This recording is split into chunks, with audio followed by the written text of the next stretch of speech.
Quels sont les instruments, les moyens, les méthodes et les stratégies mis en œuvre par l'actuel chef de l'exécutif ivoirien lors de son premier mandat pour repositionner la Côte d'Ivoire sur la scène internationale? Notre invité de la page culture nous donne quelques éléments de réponse dans son ouvrage. Vous l'avez compris, on passe maintenant à l'entretien avec notre invité. Et on vous retrouve, Monsieur Lassina Yeo.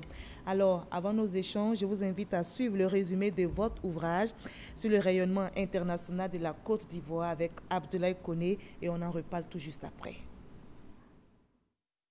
Jamais la Côte d'Ivoire n'a autant rayonné à l'international sous le leadership du président Alassane Ouattara. C'est l'analyse du professeur Lassina Yeo, maître de conférence à l'université Félix Houphouët-Boigny de Cocody. Dans son ouvrage, le membre correspondant du projet UNESCO Mémoire du Monde nous fait découvrir la stratégie gagnante du leadership retrouvé de la Côte d'Ivoire de 2010 à 2015 sous la houlette d'Alassane Ouattara. Un quinquennat au cours duquel le président Ouattara a déployé sa stratégie autour de 8 axes, à savoir une politique étrangère au service du développement durable, des repositionnements politico-diplomatiques, économiques, culturels, sans oublier celui sur le plan de la sécurité et de la défense. Une offensive diplomatique qui a refait d'Abidjan le point de passage obligé des personnalités politiques du monde entier. Et pour finir, des initiatives en faveur du co-développement de la sous-région ouest-africaine et la mobilisation des compétences de la diaspora. L'auteur n'oublie pas non plus de vanter les retombées multiformes d'une politique étrangère du président Ouattara, une politique orientée vers le développement. Alors, dites-nous, Monsieur Lassina Yeo, 4 présidents se sont succédés à la tête de la Côte d'Ivoire et le 5e président est justement en cours de mandat. Pourquoi avez-vous décidé de mettre en lumière la politique étrangère et même intérieure de l'actuel chef de l'État? Je voudrais mettre en évidence l'interaction ou l'imbrication entre politique intérieure et politique extérieure. Pourquoi précisément cette politique du président Ouattara? Voilà, si on fait l'état des lieux, au temps d'Houphouët, la doctrine de la politique étrangère de la Côte d'Ivoire était la Côte d'Ivoire, amie de tous, ennemie de personne. Et la Côte d'Ivoire était désignée à travers des périphrases telles que la vitrine de l'Occident, la Suisse de l'Afrique, le poumon de l'UEMOA. Après des crises successives qui ont évidemment écorché l'image de la Côte d'Ivoire, évidemment, elle a perdu son blason d'antan et le président Alassane Ouattara prend le pouvoir et évidemment, il en fait son cheval de bataille. Il fallait que la Côte d'Ivoire compte à nouveau dans le monde. D'accord. Alors, vous dressez un inventaire de ses activités diplomatiques pendant son premier quinquennat, c'est-à-dire de 2010 à 2015. Alors, quelle était justement, vous allez revenir clairement, de façon détaillée, la situation de la Côte d'Ivoire au niveau international lorsque le président Ouattara prenait les rênes en 2010? Bon, en quelques mots, la Côte d'Ivoire était pratiquement bannie de la scène internationale. Elle n'avait plus droit à la parole parce que, évidemment, elle était secouée par des crises successives, comme je viens de le dire. Je vais faire l'économie de ces crises parce que, bon, oui, en ce qui concerne la recherche, parce que c'est quand même un ouvrage de vulgarisation scientifique, en ce qui concerne la recherche, beaucoup d'écrits ont abordé la question de la sortie des crises, l'implication de la communauté internationale dans la crise. Donc, moi, je décide de mettre l'accent sur la gouvernance d'Alassane Ouattara, du président Alassane Ouattara, en matière de politique étrangère. Donc, la Côte d'Ivoire, vous l'avez dit, on retient, n'avait plus droit à la parole sur la scène internationale, on était dans l'ombre. Oui, oui. On était Quels sont les éléments qui le prouvent? Oui, oui. Juste 2 exemples. Oui, oui, évidemment, puisque nous étions en crise, donc on n'était plus attractif. Voilà. Et vous le savez, il y a une rébellion qui a éclaté en 2002. Et évidemment, ça a dissuadé les investisseurs de venir en Côte d'Ivoire. D'accord. Et quoi d'autre? Nous étions, en ce qui concerne notre présence dans certaines institutions internationales, telles que le Parlement de la CEDEAO, nous n'avions plus droit à la parole. Donc il fallait mettre en place une diplomatie parlementaire et puis et beaucoup d'autres événements qui sont survenus et qui ont évidemment dissuadé la communauté internationale de coopérer. Vous avez votre ouvrage avec vous, on va le prendre ensemble. Vous affirmez dans votre livre, à la page 22, je cite, secouée par de nombreuses crises, la Côte d'Ivoire était sortie du cadre de fonctionnement du monde, vous l'avez dit. Alors, dites-nous, qu'est-ce qui a changé donc au niveau international de façon concrète avec l'arrivée du président Ouattara? Voilà, vous l'avez si bien dit dans l'élément télévisé, le président Ouattara a mis en place des outils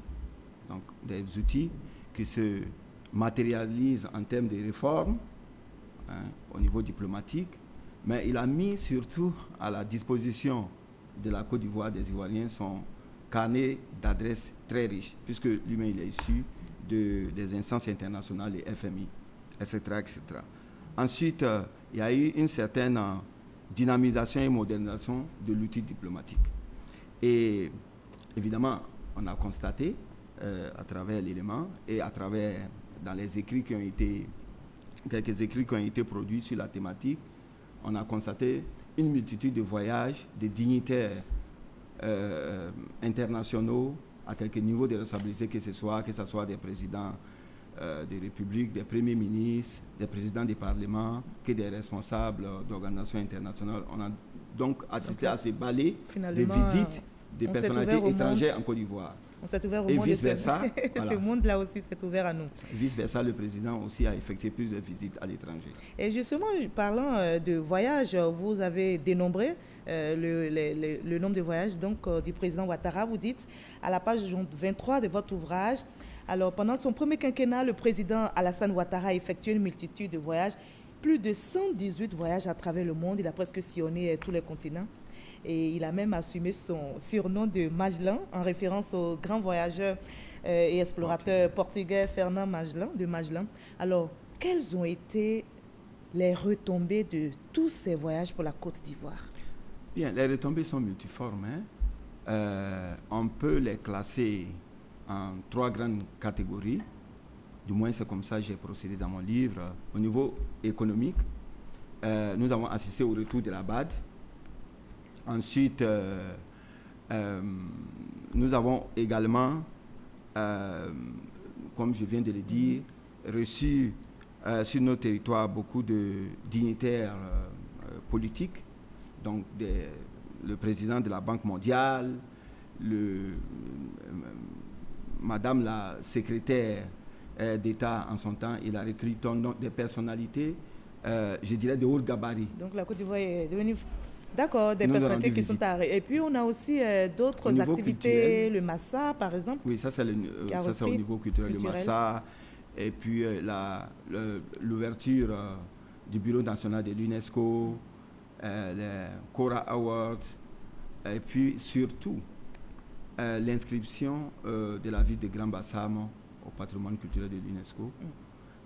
C'est une donnée très importante parce que la culture est un élément de diplomatie de ce qu'on appelle le soft power, c'est-à-dire la puissance molle, parce qu'à travers la culture, on peut influencer positivement une société ou bien un partenaire. Alors, parlant de ces voyages, que répondez-vous à ceux qui estiment que les nombreux voyages du président sont un gaspillage de deniers publics et que ça endette notre pays, la Côte d'Ivoire? Qu'est-ce que vous leur répondez? Justement, l'un des objectifs de ce livre, c'était quelque part d'offrir ce que je pourrais appeler une nouvelle grille de lecture accompagnée d'éléments de langage pour les citoyens normaux, pour mieux appréhender la culture, la politique étrangère du président qui, comme je viens de le dire, revêt en fait une certaine dialectique entre le national et l'international.